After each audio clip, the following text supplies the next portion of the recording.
E aí galerinha, tudo bem? Bom, hoje a gente vai falar aí sobre os principais comandos do Linux, né?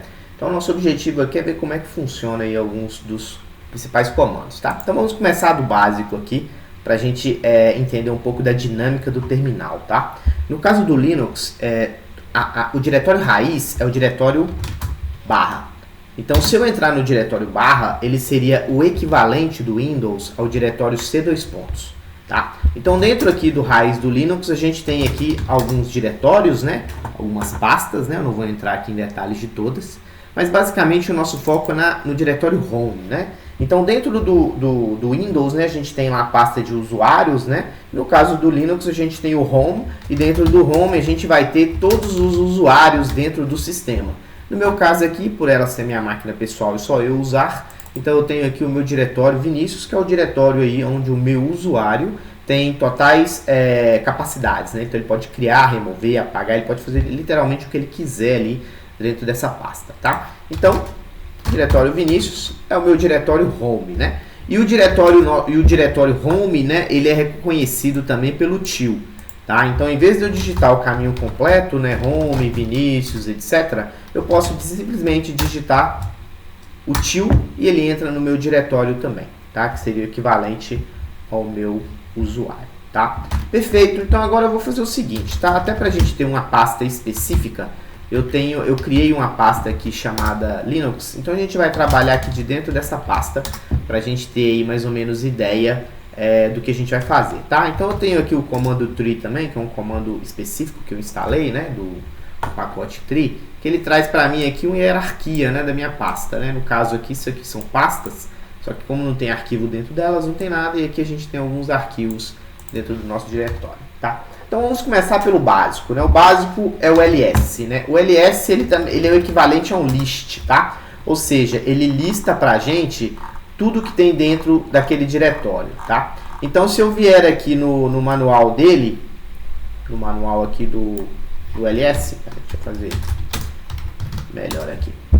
Então se eu entrar no manual do ls aqui, ele traz para mim alguns comandos, tá? Vários comandos aí que podem ser usados aí para trazer mais informações dentro do diretório, tá? Então normalmente a gente usa aí o L, né? Que basicamente transforma ele numa lista. A gente usa também o H, que converte os tamanhos, né, numa unidade humana, né? Ou seja, em vez de ele trazer em bits, ele traz aí em megabytes, gigas e etc. Tá? E tem o A que faz a ordenação. Deixa eu ver onde que eu coloquei o A aqui. Ele está aqui em cima. Ah tá, o A na verdade ele traz tudo que está dentro daquele diretório. Tá? Então aqui tem um manualzinho aqui que explica como é que funciona, tá? Então assim, se tiver dúvida do uso, dá para usar. Então basicamente se eu fizer um LHA, né, que é o que traz os resultados para mim, ele vai trazer para mim os arquivos que tem dentro do meu diretório, né? Vai trazer aí as permissões, né? Vai trazer aí o tamanho, né? No caso aqui não tem nada, né, de tamanho, tá? E ele é visualmente numa lista, tá? Então ele traz para mim aqui o diretório, eu sei que é um diretório porque tem o D aqui, tá, gente? Depois a gente entra no detalhe aqui das permissões, tá? Bom, então vamos aí, a gente já falou do ls, tá? O ls ele pode também ser usado com o nome, né? Então, por exemplo, eu quero trazer tudo que começa com arquivo. Então, eu venho aqui, ls, né? Vou colocar aqui o padrão de parâmetros LH, né? Mas para visualmente ficar bacana pra gente. E posso usar o wildcard aqui, asterisco, tá? Então, ele vai trazer todos os arquivos. Se eu não quiser ver todos os arquivos e somente alguns arquivos, né? Como eu sei que esses arquivos estão numerados, eu posso fazer, né, a marcação deles aqui e usar o wildcard também, que ele também vai trazer para mim somente aqueles arquivos, tá? Existem várias formas de se usar o wildcard, tá, gente? Então eu posso usar ele, por exemplo, esse aqui a gente já mostrou, né, que traz tudo, tá? Bom, então a gente já viu aí o ls, tá? Deixa eu ver se tem mais alguma coisa interessante com o ls. Inicialmente esse do ls, assim, a gente vai usar muito o ls durante a nossa demonstração, então quando entrar nos detalhes mais específicos a gente fala sobre. O outro é o cd, né? O cd, ele basicamente ele entra dentro de um diretório, tá? Ele entra dentro de um diretório, então ele consegue absorver, né, o conteúdo daquele diretório e você tem aí a sua visualização. Ele também tem alguns comandos aqui, mas é muito incomum, né, a gente usar ele com parâmetro.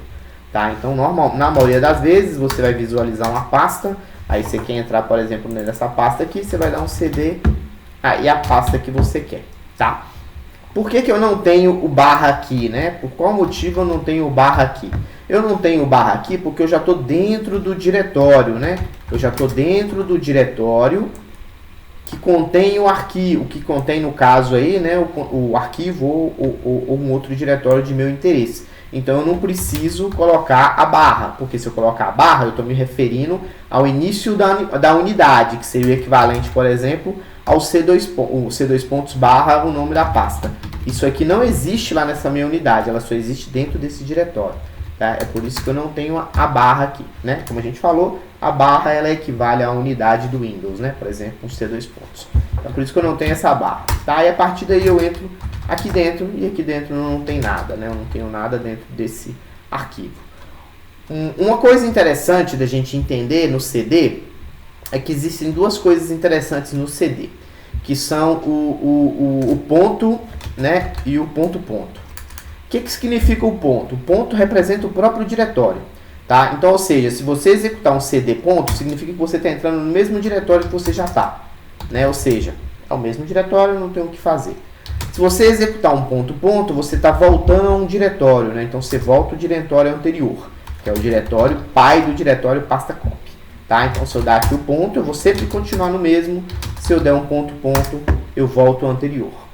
E o que é incomum, que poucas pessoas sabem, é que eu tenho o CD barra. O que é o CD barra? O CD barra é o equivalente ao voltar.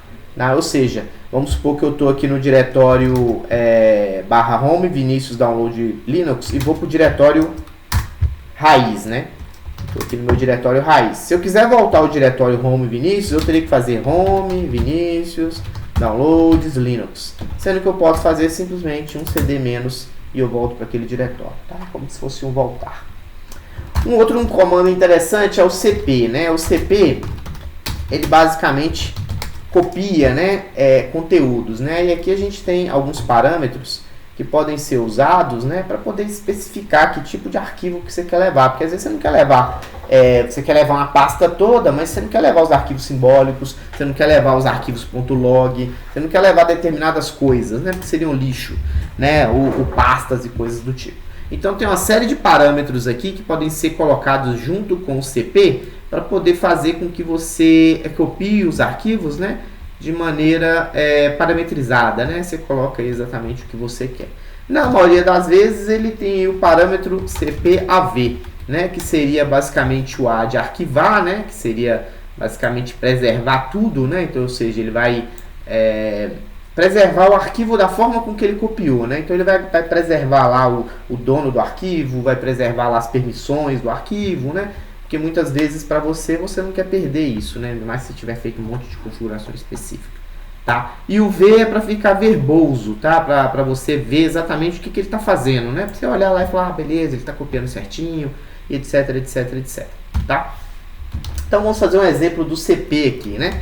Então qual que vai ser o meu objetivo? O meu objetivo vai ser copiar o arquivo 1, 2 e 3 para dentro da pasta copy, tá? Então eu poderia fazer isso da maneira que eu chamo de mais lenta, né? Que é uma maneira para quem não sabe usar o Linux, né? Para quem não sabe usar o terminal, que seria o quê? Você fazer lá um arquivo 1.txt e vai mandar ele para a pasta copy. Pasta copy. Né? Então você vai mandar 1, vai mandar aqui o 2 e vai mandar aqui o 3. Né? Essa é a maneira mais... agora a gente vai só conferir, só para a gente ver, tá? Pasta copy. Beleza? Então, os arquivos permanecem aqui e foram copiados para aqui, tá? Esse é o modo lento, né? O modo rápido seria basicamente fazer da forma com que a gente viu, né? De 1 a 3. Opa. De 1 a 3. Beleza? E ele copiaria os 3 arquivos de uma vez. Perfeito? Então vamos deixar esse comando salvo aí, né? Eu coloquei esse cerquilho aqui, porque o cerquilho ele não executa o comando, né? Como se fosse um comentário, tá? Porque eu não queria executar, porque ele ia dar erro, que já copiou, eu não queria que ficasse aparecendo a mensagem, que não é o objetivo agora, tá? Um outro comando legal também é o mv, né? Então se a gente vê o mv aqui, o mv ele tem duas... Depois eu explico o que é esse pipe aqui, tá, gente? Depois a gente vai falar especificamente sobre ele. Então o mv ele faz duas coisas, né? Ele move o arquivo de um lugar para o outro, como ele renomeia o arquivo ou o diretório. Tá? Aí tem alguns parâmetros aqui que você pode usar. Na maioria das vezes a gente não usa parâmetro nenhum, porque é muito raro você precisar especificar coisas que sejam fora do padrão, tá? Até porque não tem muito o que fazer. Então basicamente o que eu quero fazer aqui? Eu quero mover, né, os arquivos. No caso eu quero mover o arquivo 4 e 5, tá, gente? Quero mover o arquivo 4 e 5 para a pasta move. Perfeito? Então se eu olhar aqui agora eles não existem mais. E se eu olhar agora dentro da pasta move, eles estão lá dentro. Perfeito? Então até então a gente fez o que? Uma movimentação, tá? Lembrando que eu sempre movimento no caso, né, da origem para o destino, né? Da origem para o destino. Perfeito? Se eu quisesse copiar uma pasta, tá? Então a gente vai fazer um exemplo aqui.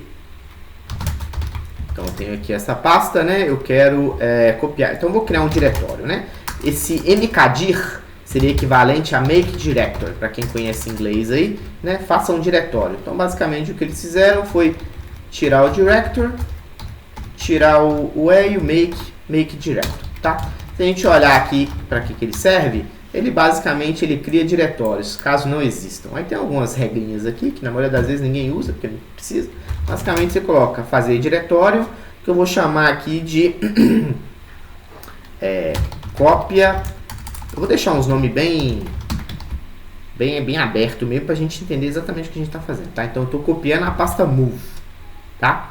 Então eu estou copiando a pasta move, beleza? A partir de agora eu tenho um outro diretório.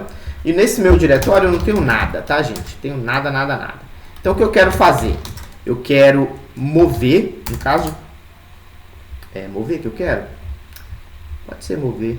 Não, vou copiar, porque mover e copiar fazem a mesma coisa, a diferença é que o copiar, ele deixa um backup, né? Então eu vou copiar porque eu não quero perder o conteúdo, não.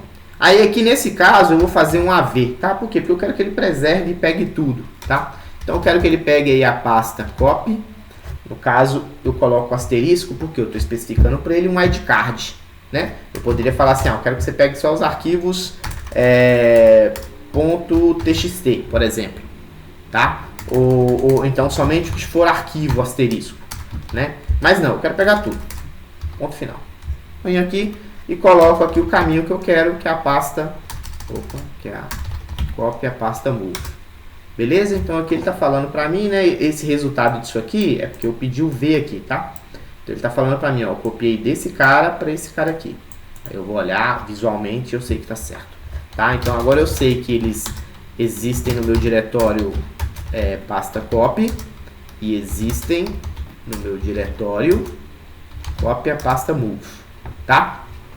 Basicamente é o copy. Agora vamos ver aqui o RM, né? O que o RM faz, né? O RM é de remove, tá, gente? Basicamente, RM helpless. Basicamente, ele tem aqui algumas opções, né? Na prática, dificilmente você vai precisar usar muita coisa, tá? No caso, é comum usar o "-r" para quando você quer apagar uma pasta e seus subdiretórios, né? E seus dados de forma recursiva, tá? Se você quiser apagar um diretório em específico, você põe o "-d", tá? Se você quiser ver o que está acontecendo, você põe o "-v", tá? Na maioria das vezes, você vai simplesmente... Deixa eu entrar aqui dentro da pasta, vou fazer duas coisas aqui. Então, a primeira coisa que a gente vai fazer, né? Eu já copiei, né, os meus arquivos para cópia pasta move, copiei ele para pasta copy e copiei ele para pasta move. Opa. E copiei ele para pasta move. Ou seja, os meus arquivos aqui não precisam mais, né? Então o que eu vou fazer? rm-rf, né? Por quê? Porque eu quero forçar e fazer recursivo. Mas nesse meu caso aqui eu não estou indo apagar pasta nem diretório, estou indo apagar somente arquivos. Então eu não precisaria dele. Então vem aqui arquivo, posso dar um asterisco aqui.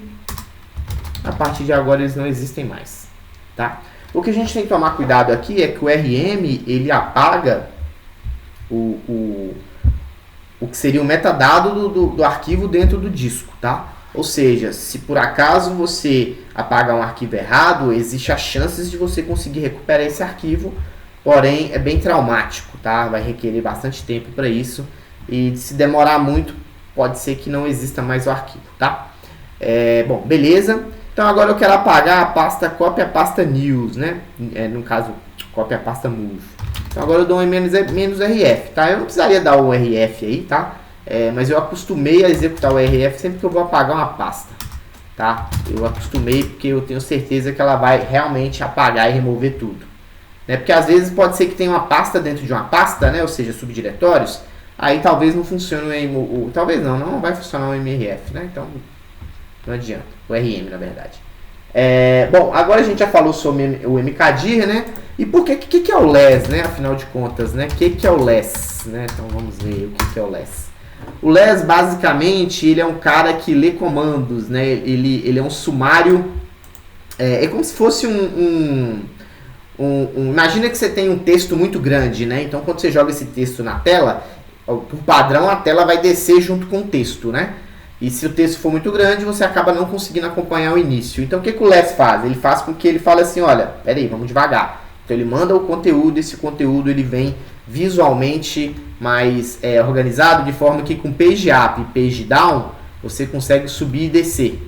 Tá? Então, se eu pegar aqui, por exemplo, o manual, pegar um manual qualquer aqui, cadê? Do RM, por exemplo, no caso ele é pequeno o suficiente para não ter por onde ir, né? Então, ele já mostra do início e acaba. Então, basta eu dar um Q de quit que eu saio. Tá? Agora, se eu pegar, por exemplo, o LS já é um pouco maior. Então, eu consigo com page up, page down, abaixar e subir. E se eu quiser sair, eu posso dar um Q de quit, tá? Uma ou duas vezes aí, dependendo do que você apertou durante o caminho, tá? Bom, então a gente já falou aí sobre o RM, o RM, né, e o mkdir. E tem o mrdir, né? O mrdir é o próprio nome de estudo, né? Ele é basicamente para remover diretórios, tá? Ele seria uma adaptação do RM-RD lá do RM, né? Para não ter que você executar um monte de parâmetros, você faz DRM-dir, né? Que aí fica mais prático. Eu aconselho a usar ele quando você quiser apagar diretório, porque ele tem umas regrinhas ali que talvez seja válido como segurança, né? Para quando você estiver apagando alguma coisa. Eu tenho aqui o touch. O touch, de todos os comandos, o touch é o mais simples de todos. Basicamente o que ele faz, ele é criar um arquivo com nada, basicamente o que ele faz. Então é claro que ele tem seus parâmetros, né, óbvio, mas se eu quiser, por exemplo, criar um arquivo chamado arquivo.txt ou então arquivo.exec, ele cria para mim, tá? Agora uma coisa interessante no Linux, tá, é que a gente tem que entender o seguinte, tá? A extensão, né, que é o ponto alguma coisa, ele nada mais é do que para explicar para o sistema operacional qual aplicativo ele tem que usar para ler aquele arquivo, tá? Ou seja, ele é meramente para o usuário, perfeito? Então no Linux não é comum você ter ponto alguma coisa, né? Assim, até tem por padronização, por exemplo, um ponto log, um ponto sh, porque aí você sabe que ele é um executável, e alguns outros tipos de ponto. Mas no geral, você não tem o padrão, você não tem a necessidade de colocar uma extensão no seu arquivo, tá? Então você criar um arquivo somente assim, para o sistema operacional ele é igual aos de baixo, tá? O que vai diferenciar é qual programa, qual aplicação você usa para ler cada um deles, tá bom? Então, por exemplo, se esse arquivo aqui ele é um arquivo do Word, se for o Word que for ler ele vai ler e vai mostrar o conteúdo. A extensão ela é meramente para o sistema operacional saber qual aplicativo chamar, tá? Beleza? Perfeito. Então, o touch basicamente cria arquivos. Aí tem o cat, né? O cat, ele basicamente ele lê o conteúdo, né? Ele lê o conteúdo do arquivo, né? E outra coisa que ele faz também é concatenar, né, arquivos. Isso é interessante porque você pode... Aqui, eu vou fazer o seguinte, vou mostrar, né? Então, se eu abrir aqui, por exemplo... deixa eu fazer o seguinte, eu abrir aqui o arquivo.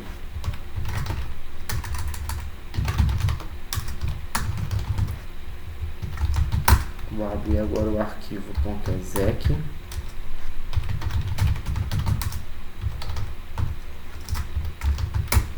E vou abrir o arquivo txt.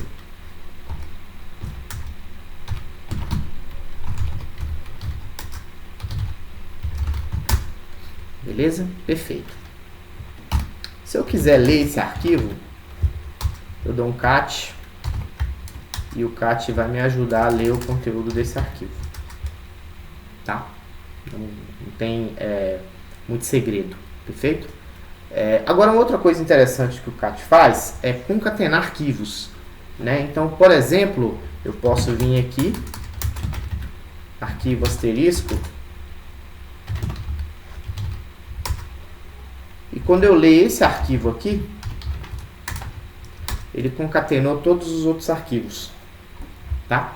Então ele é muito bom para quando você quer juntar conteúdo de texto, né, ou algum conteúdo que possa ser agrupado. Né? Então essa é uma forma legal de usar o cat. Tá?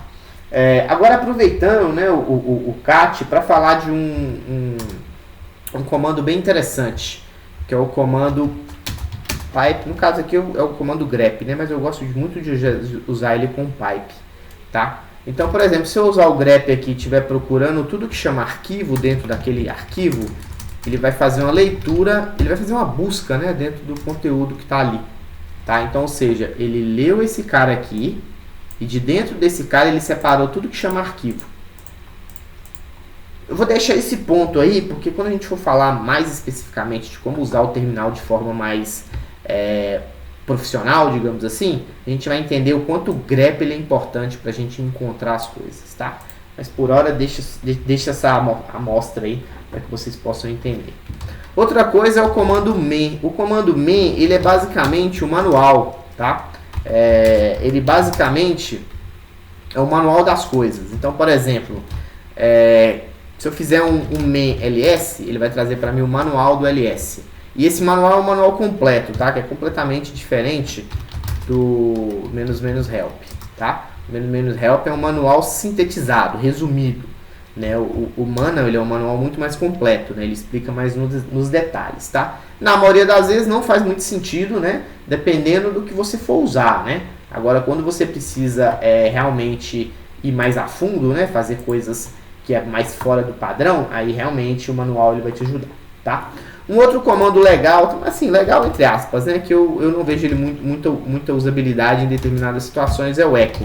O echo, basicamente, ele faz um eco, ou seja, ele transforma o seu pedido, o seu texto num resultado do comando, tá? Então, se a gente olhar o manual do echo aqui, ó, ele nem tem manual, não tem help, né? E o manual dele, basicamente, diz que ele mostra, né, uma linha de texto. Então, basicamente, você passa para ele um texto e ele vai mostrar esse texto para você no terminal. Tá? Ele é muito bom, ele é muito comum dentro de scripts. Tá? Por quê? Porque dentro de um script, às vezes você quer gerar um status daquele script, né? Em que momento aquele script está. Aí você usa um echo para falar etapa 1, etapa 2, ou alguma informação que seja válida. Tá? Boa! Aí agora a gente tem aí o último comando, né? Que é um conjunto, né? Que é o chmod. E o chaul, tá? O que é o chmod? A gente não vai falar muito dele agora, porque vai ter que explicar um pouco mais os permissionamentos. Mas o papel do chmod é basicamente modificar o permissionamento de pastas, arquivos e diretórios, tá? Então, basicamente, dentro do Linux, você tem um diretório, e esse diretório ele tem o dono, ele tem um grupo e ele tem o usuário externo. Ou seja, quem está de fora, se pode ou não pode ver aquele conteúdo. Tá? Então, você consegue, para esses três grupos, criar três tipos de permissionamento, que são leitura, escrita e execução. Tá?